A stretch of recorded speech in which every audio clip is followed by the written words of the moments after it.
Salut Nico, je suis super content de te retrouver sur ma chaîne, ça faisait longtemps, hein, tu passes pas souvent, mais à chaque fois c'est le cas, ça fait toujours plaisir. Ouais bah salut Zaro, ouais ça fait plaisir aussi. Alors Nico, il y a cette saison 7 joueurs français en Overwatch League, toi t'es le dernier que j'avais pas encore réussi à attraper justement pour une interview. Nico, la première question, elle est toute simple, comment vas-tu Nico ?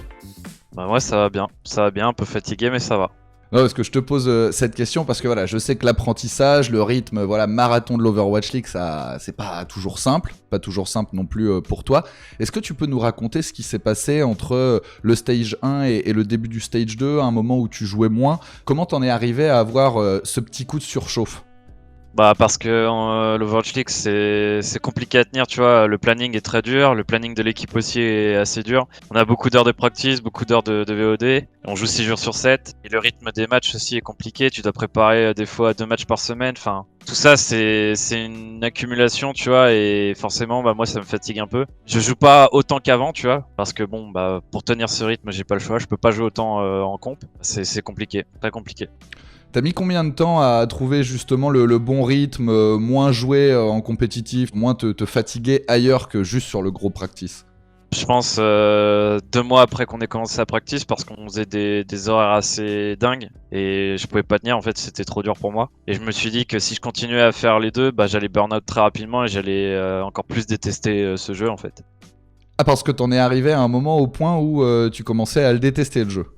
Je dis pas que je le déteste, tu vois, mais j'apprécie pas du tout le jeu en fait. Dans l'état dans lequel il est vraiment.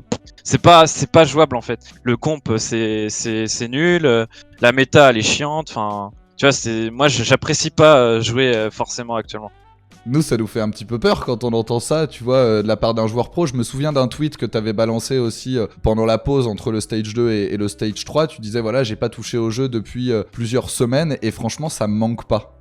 À partir du moment, tu vois, où tu vois que le jeu est dans un état pas ouf, enfin t'apprécies pas forcément ce qui se passe dessus, je sais pas, ils font pas tout pour que ça aille mieux, tu vois, forcément ça t'attire moins. Bon là ça va mieux, tu vois, là je joue beaucoup, le planning il est un peu plus soft, enfin ça va, tu vois. Mais à un moment donné, tu vois, j'étais arrivé à un stade où c'était devenu vraiment dur en fait, et j'avais pas aimé le jeu, c'est tout. Et comment t'as Et fait pourtant ça fait 3 ans que j'y joue quoi. Et comment t'as fait du coup pour reprendre du plaisir, reprendre goût, recharger les batteries ? Ne pas y jouer. Ça a été radical, ça a été la solution, je touche plus au jeu. Voilà, c'est ça. Tu touches plus au jeu pendant un certain temps et au bout d'un moment, t'as le manque quand même, tu vois, et c'est mon métier, donc faut que j'y joue. Ça allait mieux après, et là, bah, je rejoue d'une manière régulière et beaucoup, tu vois, mais ça va mieux. Mais bon, c'est vrai qu'au bout d'un moment, t'es arrivé à un stade, surtout que faut se dire que bon, Stage 1 et Stage 2, bah, c'était compliqué, on faisait pas des bons résultats. T'as ça à côté, enfin, le mental, il est plus là, quoi. Enfin, c'est compliqué. Même pour un joueur pro, c'est compliqué. Quand tu joues sur un jeu qui est pas forcément agréable à jouer, c'est compliqué. Et qu'en plus tu rajoutes des résultats qui sont pas forcément bons, toi c'est le genre de truc qui te casse quoi. Ouais, ça me casse. Et même si, tu vois, ça me cassait à chaque match, tu vois, j'avais mon mental, il était reset, j'étais focus sur le match, mais même, tu vois, ça te break et t'es pas bien, quoi.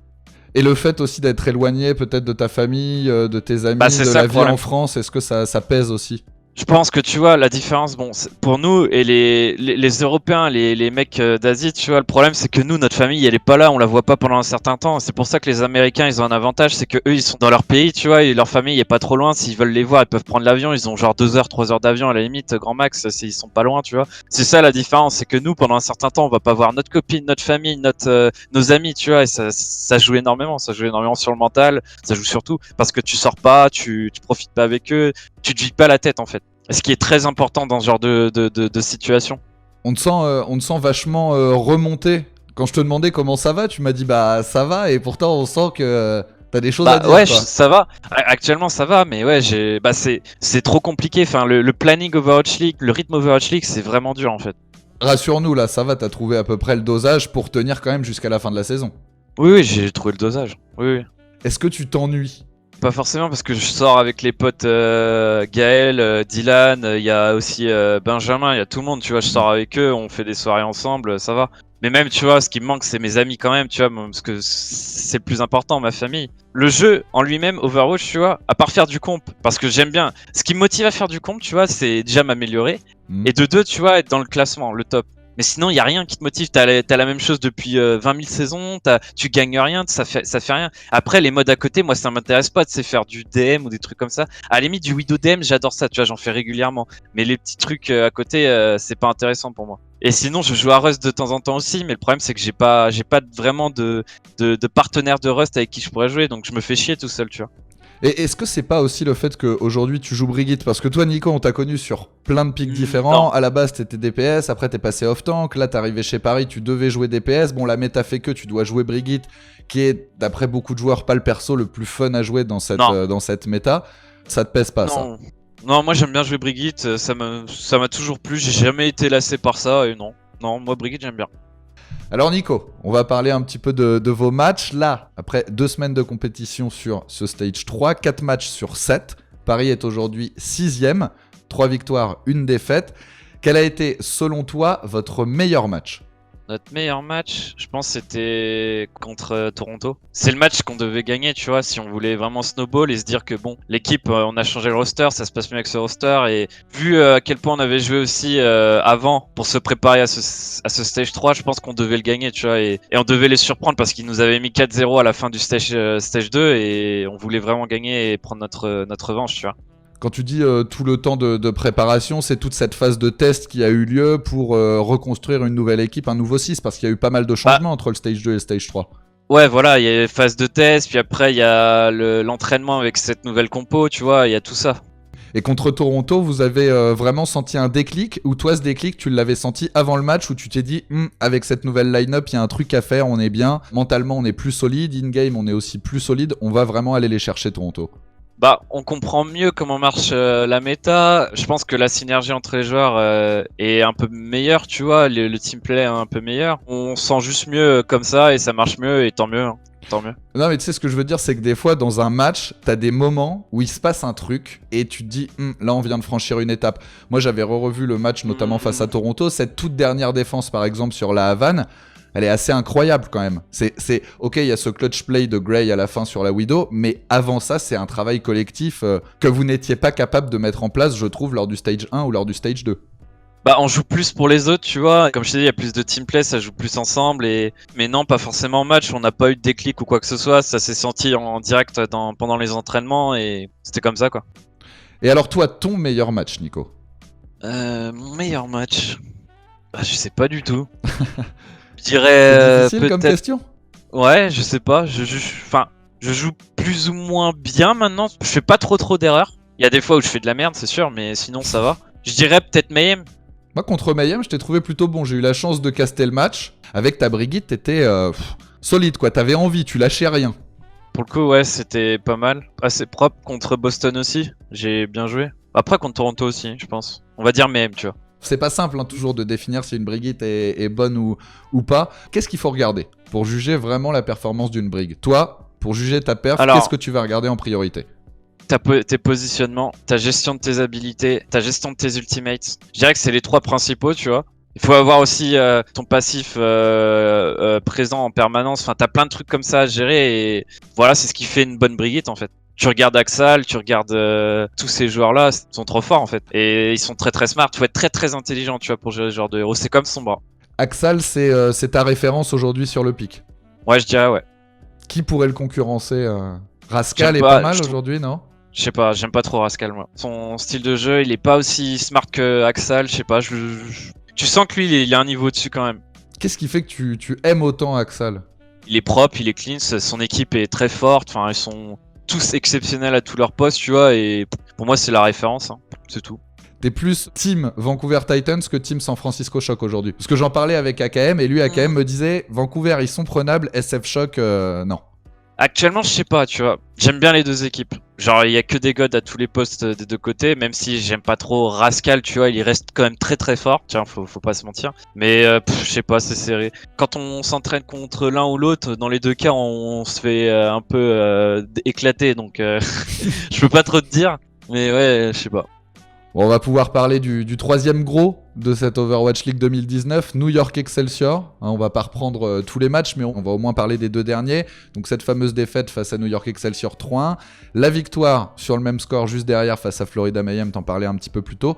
Qu'est-ce qui vous manque encore pour aller chercher une équipe comme New York, pour aller taquiner aussi à l'entraînement des équipes comme Vancouver, comme San Francisco? San Francisco et Vancouver, c'est un cran au-dessus. New York, c'est en dessous et je pense pas qu'ils arriveront un jour à gagner contre eux. Mais pour gagner contre New York, plus d'entraînement contre de la Sombra en fait. On n'était pas assez préparé contre ce match-up. C'était compliqué de jouer des équipes qui jouent cette compo, tu vois. Trouver les équipes qui veulent nous jouer aussi, tu vois, c'est très très dur. Donc le truc, y attendiez Oui, on s'y attendait à 100%, c'était sûr. Mais le truc, c'est qu'il faut s'entraîner contre et pour qu'on puisse, tu vois, avoir tous les automatismes pour savoir comment faut jouer exactement. Moi, par exemple, j'avais du mal à la gestion de mon ultimate. Elle était pas assez bonne. J'arrivais pas à savoir quand l'utiliser et pourquoi je l'utilisais à ce moment-là, tu vois. Tu peux pas utiliser ton ult juste pour counter l'ult brig ou ce genre de truc, tu vois. C'est plus compliqué contre de la Sombra Ana d'utiliser mon ultimate que contre une Ghost normale, tu vois. Faut plus d'entraînement, plus de préparation. Et le truc, c'est que comme je t'ai dit, c'est compliqué t'as pas vraiment de temps pour préparer tous les matchs, en fait. T'as 2 matchs par semaine, on a un jour off, parce qu'il faut obligatoirement un jour off, où tu peux te reposer, sinon tu burn up trop rapidement. Donc t'as pas vraiment le temps de te préparer, en fait. Plus de temps pour se préparer, on aurait pu gagner contre eux, 100%. Mais est-ce que là, tu mets en avant plein de petits détails? Est-ce que c'est pas aussi parce que c'est des équipes qui sont meilleures collectivement? Je dirais pas ça de New York. New York, ils ont trop de lacunes, je pense. En GOATS, ils sont pas du tout à l'aise. C'est pour ça que je pense maintenant ils font de la GOATS Sombra. C'est qu'en GOATS normal, ils ont des trop grosses lacunes et leur style de jeu est pas du tout adéquat par rapport aux équipes comme Vancouver et SF Shock qui eux sont vraiment vraiment très forts. Donc je pense qu'ils sont largement prenables. Est-ce que tu peux nous dire sur quoi vous avez le plus avancé ces dernières semaines et notamment avec la nouvelle line-up? Sur la GOATS en général, sur la façon de la jouer, sur le team play, sur la gestion des ultimates. Après, maintenant, on essaye de faire, tu vois, un peu plus de Sombra. Donc, faut un peu revoir les bases, faut un peu revoir comment se joue la compo. Aussi, la façon dont tu la joues contre d'autres compos, tu vois, t'as plein de trucs à voir. On a eu l'impression, nous, que lors du stage 1, lors du stage 2, Paris progressait pas assez, en tout cas, pour se qualifier pour les playoffs ou faire des performances, je pense, dignes des attentes. Là, quand même, je trouve, sur ce stage 3, on vous sent moins fragile, plus solide. On parlait de moments clés tout à l'heure. T'en penses quoi, toi, de ça?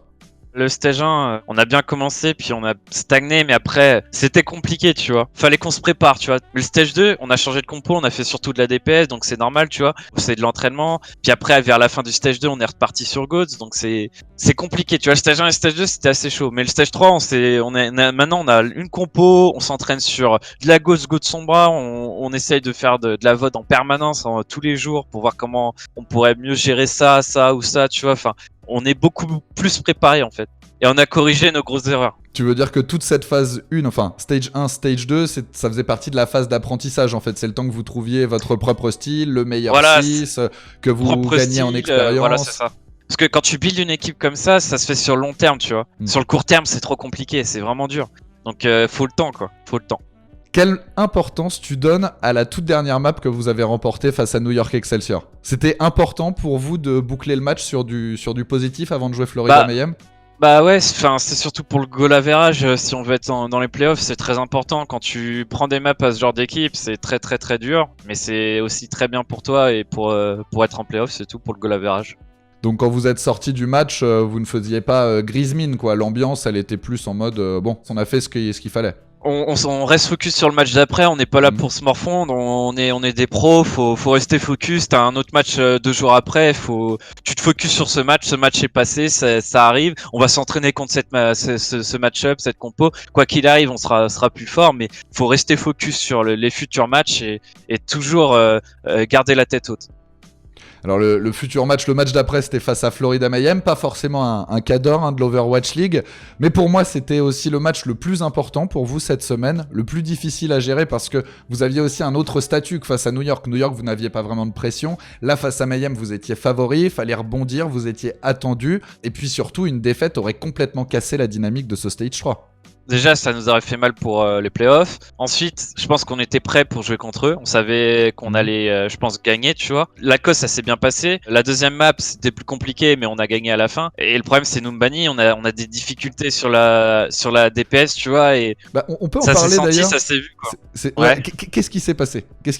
Le plan, c'était vraiment ça, hein, c'était de partir sur de la quad DPS. Ouais, c'était partir sur la quad DPS, mais le problème c'est que je pense qu'on n'est pas assez prêt. On n'est pas en place, tu vois, sur cette compo. Ça s'est senti, ça s'est vu. Faut qu'on la travaille plus. Faut revoir le rôle de chacun quand tu tombes contre de la Goats avec Zen ou tu sais de la Monkey Goats. Mhm. Et faut qu'on travaille plus là-dessus. Et le problème, c'était un bordel. On était un peu éparpillés. On n'était pas bien focus là-dessus. De toute façon, vous l'avez vu et ça s'est pas bien passé du tout, tu vois. Et pourquoi vous avez pas changé de composition à ce moment-là? Toi, je veux dire, imaginons, il reste 1 minute, vous venez de claquer les ultis, ça a pas fonctionné. Toi, il y a notamment un moment où t'arrives pour mettre ton barrage sur un IEM de damier, je me ça fais hack. fonctionne pas. Y a pas moyen derrière de repasser sur une goat, c'était pas du tout le call. Non, c'était pas du tout le call, fallait commit sur cette compo, mais on aurait pu, on aurait dû. Je pense que ça aurait été meilleur, tu vois, parce qu'on aurait fait de meilleurs résultats avec de la GOATS qu'avec de la DPS. C'était sûr. Mais c'est risqué du coup de rester commit sur une composition quand ça fonctionne pas. On a tenté, tu vois, c'était qui tout double et c'est pas passé, et bon bah, c'était mérité. Pour le coup, la map perdue, totalement méritée. Il y a eu aucun doute derrière au sein de l'équipe quand vous venez de perdre Non. Numbani, vous étiez focus derrière la Havane, vous restiez confiant, ouais. Confiant, quoi qu'il arrive, comme je te dis, t'as une défaite, tu perds une map, tu perds un match, faut que tu restes focus, la tête haute et que tu restes concentré sur la prochaine map et sur ton futur match. Quoi qu'il arrive. C'est toujours ça. Ça se sent un peu plus, je trouve, avec la nouvelle line-up, que vous avez ce mental. Parce que c'est toujours un peu le truc, nous, qui nous faisait peur, c'est quand ça se passe bien, vous avez le sourire, etc., vous déroulez plus facilement votre jeu. Dès que ça commence à se tendre, dans les moments décisifs, quand il y a un peu plus de pression, et que ça se passe mal, bah derrière, vous aviez tendance à sombrer un petit peu peu à peu. Or là, on a l'impression, quand on regarde les visages, vous êtes davantage focus. C'est un truc aussi sur lequel vous avez beaucoup bossé, là? Bah sur le mental, ouais, voilà, on a un peu bossé sur ça et c'est très très important le mental. Hein. C'est le plus important, je dirais même. Quoi qu'il arrive, faut garder la tête haute, rester droit et rester focus, c'est tout. Alors Nico, quand on est 6ème sur ce stage 3, est-ce qu'on pense forcément aux playoffs? Ou au contraire, Oui. on se dit, ah, on y pense? Enfin, non. Alors, Fefe, lui, il aime pas dire, il veut pas penser aux playoffs, il pense match par match. Ouais. Tu vois, moi c'est ma façon de penser, tu vois, je pense playoff. Mais bon, quoi qu'il arrive, je reste focus sur les matchs, tu vois, c'est ma personnalité, je suis comme ça. Mais quoi qu'il arrive, je reste professionnel, je reste focus. Ça dépend. Fefe, il aime pas, mais moi j'aime bien. Je pense. Après, tu vois, je regarde les résultats, je pense playoff, et je pense aussi au match auquel je vais jouer, par exemple, la semaine prochaine, tu vois. Toi, c'est la carotte en fait, cette les playoffs. C'est aussi le truc qui te motive. Tu parlais tout à l'heure de la ranked, le classement, le fait de grind, etc., de monter. Toi, c'est ça aussi qui t'excite. Forcément, c'est le but en fait, c'est d'être en playoff. Pareil, on pense au playoff final, tu vois. Enfin, pour l'instant, on peut pas y être parce que bon, on a vraiment un classement pas bon, classement général. Et tu penses aussi à ça. Hein. Alors pour accéder aux playoffs, il vous reste 3 matchs à jouer. Hein. Vous allez jouer Houston, le match retour contre Boston Uprising, puis derrière Seoul Dynasty. Il y a un match sur les 3, moi qui, quand je l'ai vu, ça me faisait pas forcément grimper au rideau. Et qui est là, une vraie belle affiche, je trouve, c'est votre prochain match contre Houston Outlaws. Je pense qu'ils sont beaucoup plus forts qu'avant. La méta actuelle avec la Sombra, avec Dante sur Sombra qui est très fort, bah c'est parfait pour eux. Ça marche très bien. Donc ça va être très très dur, mais vraiment très dur. Ça va être un match assez important, assez décisif, on va dire. Et comment t'expliques ces deux visages de Houston Outlaws? Parce que Houston, je le rappelle quand même, en Stage 2, c'était 7 défaites, donc 0 victoire, 4 petites cartes de gagné. Mais depuis le début du Stage 3, Houston, c'est l'une des équipes les plus en forme du moment. Victoire 3-2 contre San Francisco Shock, assez incroyable, hein, personne n'aurait parié là-dessus. Et puis victoire derrière 4-0 face à Boston, une équipe que vous avez déjà affrontée. Comment t'expliques que Houston se soit métamorphosé? Stage 1, Stage 2, je pense qu'ils se cherchaient encore. Ils n'avaient pas vraiment la bonne compo, ils faisaient beaucoup de switch. Ils ont trouvé leur méta, ils ont trouvé leur compo. Donc maintenant ils committent dessus et ça marche très bien, puis voilà quoi. Après Houston, vous allez enchaîner avec Boston. Boston, par contre, là, ça va pas fort du tout. Du côté de Boston Uprising, vous les avez déjà battus. C'est spécial de rejouer aussi vite la même équipe? Non, moi ça me fait rien. C'est juste qu'ils auront un autre visage, je pense, ça va pas être les mêmes. Ils auront plus envie de gagner qu'avant, je pense. Mais nous, quoi qu'il arrive, ça changera rien. On essaiera de jouer pareil, même voire être meilleur, beaucoup plus fort. Et quoi qu'il arrive, on va tout faire pour gagner, quoi. En parlant de Boston, as-tu vu l'image de Fusion qui frappe la table du point, qui derrière, tu sens, après la défaite, il est vraiment mal, il est au bord des larmes. Toi, quand tu vois ça, qu'est-ce que tu te dis? Je dirais que c'est normal, tu perds, t'as plus de résultats par rapport au stage 2, que stage 2, tu vois, ils étaient pas mauvais. Tu te prends que des défaites et des défaites assez lourdes parfois. bon, le mental, surtout que c'est le leader, lui, c'est celui qui call. Mhm. Donc tu te dis, en tant que leader, tu dois être frustré parce que tu dis, bah c'est peut-être de ma faute si mon équipe perd. Donc forcément, t'es énervé, tu tapes ta table. Pour moi, c'est une réaction normale quand t'es frustré, quand tu perds autant et que ça marche pas en fait. Oui, mais le fait de garder son calme aussi, c'est un truc qu'on vous enseigne. Bon, là, la game était terminée, donc à la limite, c'est le moment où il peut se lâcher un petit peu, mais il est Voilà, mais encore filmé, il est sur scène, tout ça. Moi, je trouve que c'est une belle image d'e-sport. Je trouve ça génial qu'on ait vu ça. Après, d'autres vont dire, ouais, il a pas à rager comme ça, il a pas à se mettre dans cet état-là. bah chacun pense comme il veut et moi je pense que c'est normal et que bah quand t'es énervé, il faut si ça te permet de te sentir mieux, faut le faire, tu vois. Moi qui ai des caméras, qui est machin, qui est truc. Après le seul souci, c'est ce qu'on m'a reproché des fois, tu vois, mais ça remonte à très longtemps, c'est que quand je m'énervais avant, c'est que ça peut impacter tes teammates, ce qui est vrai, tu vois. Donc ça joue aussi, mais bon. D'où l'importance aussi de faire ça plutôt à la fin du match. Oui, pas pendant le match. Ne jamais rager pendant un match. Jamais. Quoi qu'il arrive. Alors Nico, pendant la petite phase entre le stage 2 et le stage 3, Paris a recruté, alors pas forcément un joueur, mais un nouveau manager. Albless est arrivé chez vous il y a quelques jours. Alors nous, chez les broadcasters, on a beaucoup perdu avec son départ. Tu sens que Paris a un petit peu gagné depuis qu'Albless est arrivé ? Pour l'ambiance déjà, parce que Albless il est adorable comme type, il est marrant. On se sent bien la gueule, c'est vraiment cool. Ouais, pour le coup, je pense, ouais, c'est l'ambiance, tu vois, tout le monde est un peu plus content, heureux, enfin, c'est cool, c'est cool. Il est arrivé avec tout un tas de jeux de mots pour se présenter. La première fois où vous l'avez vu, est-ce qu'il y a eu un petit truc de spécial qui a été Bah, organisé ? tu vois, il y a des petites blagues de temps en temps qui font rire quand on parle, ce genre de truc. Il parle tout le temps anglais, tu vois, il reste très très pro. C'est un homme, enfin, c'est une personne très très professionnelle, tu vois. Ça, pour le coup, c'est giga bien. Il déconne, toujours le sourire, il te soutient, tu vois, c'est cool, c'est sympa. Moi, je suis certain qu'il va beaucoup vous apporter et c'est une belle aventure Oui. aussi pour lui. Alors, Pour lui, Nico, ouais. on va terminer cet entretien avec l'équipe de France, la Coupe du Monde Ouais. Overwatch qui va débarquer d'ici le mois de novembre. Alors, Unco a dit non, Fefe aussi. Il n'a pas candidaté en tout cas au poste de head coach. Il a expliqué qu'il voulait se consacrer à Paris Eternal. Toi, quelle est ta position ? T'as envie d'en être ? Moi, C'est oui à 100%. moi j'ai dit non à Vras ce matin quand il m'a parlé. Je lui ai dit que je ne la ferai pas. Et pour quelle raison ? Pour plusieurs raisons. J'en avais parlé sur eSport Zone parce qu'il m'avait également posé la question. Je veux des vacances, profiter de ma famille, profiter de ma copine. Je veux pas refaire du Overwatch après avoir passé 4 stages à être focus à 100%, à jouer 6 jours sur 7. Tu vois, faut que je puisse me ressourcer et respirer, tu vois. Et je pense que ça joue énormément. Puis je sais pas, j'ai pas forcément envie de me faire lyncher encore, tu vois. Moi ça me dérange pas, ça m'impacte plus, mais c'est quand même chiant, tu vois. Tu fais tout. Bon, il y a eu des dramas, il y a eu beaucoup de soucis l'année dernière, même l'année d'avant, tu vois, ça a été compliqué. Bon, bref, c'est du passé. Mais bon, moi, toutes ces histoires-là, c'est chiant au bout d'un moment, tu vois. C'est tous les dramas et tout. C'est quand t'es dedans, c'est vraiment pas agréable, pas agréable du tout. Mais là, après, il y a quand même de nouveaux visages cette année. Bah, on parlait de Vras, le head coach. Il y Ouais, a également Desgains qui est là. Trauma, une valeur sûre. ouais, mais même c'est pas ça qui me fera changer d'avis. Et je pense que le plus important, c'est faut que je pense à moi, tu vois aussi. C'est obligatoire. S'il y avait eu une chose qui aurait pu te faire changer d'avis, ça serait quoi ? Pour moi, ça aurait été d'avoir des modes. Ah ouais ? Vraiment. Ouais, je pense. Parce que les gens le jugent trop pour ce qui s'est passé l'année dernière, pour toutes ces conneries. Et pour moi, ça reste un homme très très intelligent. Pour moi, il a sa place, tu vois. Il a sa place. Il a de l'expérience en tant qu'head coach. Il a de l'expérience en tant que coach. Il fait du très bon travail. Donc, et encore, non, je pense pas. Pour être honnête, non, je pense pas. Parce que quand je vois à quel point, tu vois, de temps en temps, c'est dur pour moi de jouer Overwatch et que j'ai besoin de respirer. Je pense même pas, même s'il y avait eu Demon, je serais quand même, je serais quand même resté sur ce que j'avais dit et je serais resté avec ma copine, ma famille et tout ça. Je serais pas allé la faire. Je pense pas.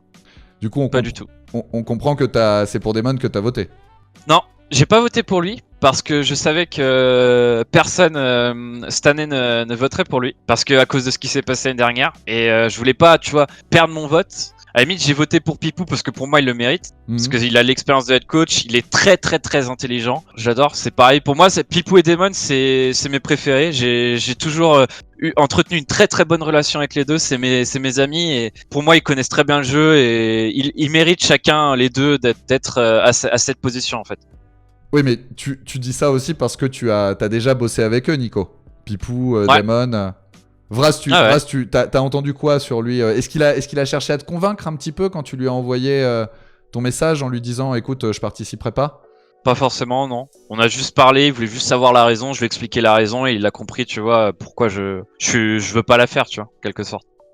Tu parlais de Pipou, Damon, bon, Fefe l'a confié, d'autres également. Ils ont proposé d'apporter un coup de main. Avras, tu trouves que c'est une bonne chose que toute la communauté se rejoigne, on va dire, autour du projet équipe de France?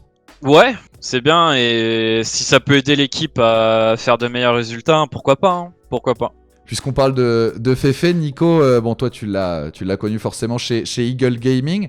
Comment tu peux définir son travail? Il est très très fort sur le mental des joueurs, tu vois. Il comprend très bien le jeu aussi. Il gère très bien l'équipe. Je pense que le poste de head coach lui va très bien. Pour le coup, ça lui va parfaitement. Pour moi, c'est nickel. Il pense beaucoup aux joueurs, tu vois. Il nous parle beaucoup. Il communique énormément, ce qui est très très important au sein d'une équipe. Et il nous aide beaucoup à avancer. C'est en quelque sorte pas la clé de l'équipe, tu vois, mais il a un rôle très très très très important au sein de l'équipe. Ouais, un maillon essentiel. Est-ce qu'il a changé depuis Eagle Gaming? Ou des trucs sur lesquels il a évolué? Forcément, tu vois, chez Eagle Gaming, on était que des Français, tu vois. Donc, au niveau de les personnalités, on était plus ou moins pareil. Donc, c'était facile de gérer ce genre de joueurs. Le problème, c'est que là, dans Paris, t'as plusieurs personnalités différentes et tu dois t'adapter. Et je pense qu'à ce niveau-là, il a beaucoup, beaucoup progressé. Ouais, dans sa capacité à s'adapter en fonction des publics, des mentalités des uns et des autres, ouais. Il a vachement gagné en expérience. Ouais. Et absolument. Tu disais que Fefe, c'était le rôle qui lui convenait le mieux, le poste de head coach. T'as aussi encensé Damon un petit peu plus tôt. Quand Damon a annoncé qu'il quittait Paris Eternal et sa position de head coach, toi, t'as été surpris ou pas? Ouais, forcément, parce que je trouvais que Damon, ça lui allait bien quand même ce rôle, mais il lui manquait quand même un petit truc, tu vois. Je pense que c'était l'expérience en tant que head coach. Je pense qu'il est pas encore prêt pour être head coach, mais de mon point de vue, ça allait, tu vois. Moi, j'avais pas de soucis, mais je pense que lui, il l'a ressenti, et ce qui a fait qu'il préférait, tu vois, rester coach pour l'instant. Peut-être qu'à l'avenir, il pourra y penser, mais assimiler assez d'expérience, tu vois, pour qu'il puisse y penser en fait. Très important, je pense. Mais entre gérer une équipe Overwatch League et gérer l'équipe de France, c'est différent. Donc pour l'équipe de France, il avait l'XP selon toi. Voilà, comme je t'ai dit, les personnalités de l'équipe de France, on était tous pareils, on pensait pareil, tu vois, donc c'est plus facile. Là, t'as l'effectif aussi, t'as beaucoup plus de monde. Tout le monde est différent au sein de l'équipe. Faut aussi la façon dont tu gères. Après, je sais pas comment ça se passait, tu vois, mais peut-être qu'il avait une très bonne relation avec Kiki, avec Seta et tout, mais peut-être que il leur laissait peut-être un peu trop de liberté ou genre de trucs. Enfin, je sais pas, tu vois. Je pense qu'il était pas prêt pour être coach parce qu'il avait pas assez d'expérience et tout. Enfin, être coach, pardon. Mais pour moi, de mon point de vue, si. Pour moi, il avait sa place, mais peut-être que lui, comme je t'ai dit, il l'a pas senti comme ça. Ouais, les choses se sont faites différemment. Alors, toi, Nico, tu disais, tu participeras pas à la prochaine World Cup, mais est-ce que tu vas suivre quand même? Bah, forcément, oui, je vais suivre. Et quand tu vois aujourd'hui l'évolution de la scène française avec de nouveaux talents qui continuent d'arriver, tu penses qu'il y a un coup à jouer sur cette prochaine World Cup ou c'est beaucoup trop tôt pour le dire? Bah, c'est beaucoup trop tôt pour le dire. Pour être honnête, c'est beaucoup trop tôt. Parce que le problème, c'est que le niveau Overwatch League est beaucoup plus élevé et quand tu tombes contre le Canada, Corée, Chine ou n'importe quoi, tu ressens la différence et les joueurs qui ont très peu d'expérience ou de l'expérience contre Thunder, c'est pas pareil, tu vois. Mais alors, comment se fait-il que en Corée ou au Canada, les joueurs Overwatch League, par exemple, eux vont accepter, on va dire, de participer, malgré la longue saison, etc. Parce qu'on retrouve souvent les meilleurs, ceux qui se retrouvent en playoff, qui ont les saisons les plus longues. Parce qu'on n'est pas tous pareils, parce que notre planning est pas... Planning de l'équipe, je parle, il est pas pareil non plus. Enfin, tu vois, faut prendre ça en compte aussi. C'est que t'as des joueurs, moi je suis différent. Par exemple, je dis un exemple au hasard de Surfour ou n'importe qui. On prend l'exemple de Canada. Ça se trouve, lui, il a pas le même planning tous les jours. C'est un peu plus soft. Je sais pas, c'est sa mentalité aussi. Peut-être que lui, il veut jouer parce qu'il aime jouer. Enfin, tu vois, c'est comme ça. Oui, et puis c'est important aussi de penser à soi, tu le disais, surtout que les saisons sont longues et puis qu'on t'en souhaite d'autres. Hein. On espère que ce sera pas la seule en Overwatch League. Oui, carrément. Ça correspond quand même à l'image que tu te faisais. Aujourd'hui, tu as envie de poursuivre dans cette voie à fond. Ouais, à fond. J'ai toujours la tête dedans. Je suis à fond. Je veux gagner. De toute façon, ça s'est ressenti. Le dernier match, là, on est vraiment bien. Et pour le coup, ouais, j'espère que ça va continuer et que je vais tout faire pour, de toute façon. Eh ben nous, écoute Nico, en tout cas on vous souhaite d'être bien et d'être même encore mieux, d'aller pourquoi pas décrocher les playoffs. On va suivre ça avec beaucoup d'attention. Bon Nico, juste avant de conclure, je te reparle pas de mon drapeau, hein. Mon drapeau qui t'a accompagné quand même sur scène à la BlizzCon 2017, ça fait presque 2 ans que tu l'as. Suspense. Regarde, il est là. Non. Il est là. Ah, attends, il y a une signature pour le moment. Ouais, il y en a qu'une, elle est au milieu. Et alors, tu vas te débrouiller pas pour fait pouvoir m'en récupérer Ah bah d'autres? oui. Ah, Ah, des drapeaux ou des signatures? des signatures sur le drapeau. Ah bah oui, forcément. T'auras toute l'équipe de Paris. Allez, c'est le feu ça. Après, il va falloir que je vienne le chercher ou tu me fais une petite livraison Bah non, perso? quand je rentrerai en France, je serai sur Paris et puis bah je pourrais te le filer. Ce serait prévu entre le stage 3 et le stage 4? Je pense pas que je rentre en France, non. Mais quand le stage 4 sera fini, je pense. Ah, donc il y a peut-être une chance qu'on se voit avant. Alors, Nico. Peut-être. Moi, je ferais bien un petit On tour verra. du côté de Los Angeles pour vous voir jouer sur place. Ça pourrait être, Ah bah carrément. ça pourrait être sympa. Bon, Nico, je vais te remercier. Toujours très, très cool d'échanger avec toi, tout simplement. Si Ouais, c'est sympa. Albless n'est pas sage, surtout Nico, tu me le dis. Moi, j'ai de quoi le calmer. Ok. On a pas mal de dossiers sur lui chez les Bah brocasters. je vous préviens alors. Je vous préviens. On fait comme ça. La bise à toute l'équipe, Nico, et puis à très bientôt. Bah merci, salut Zaro. Ciao, ciao.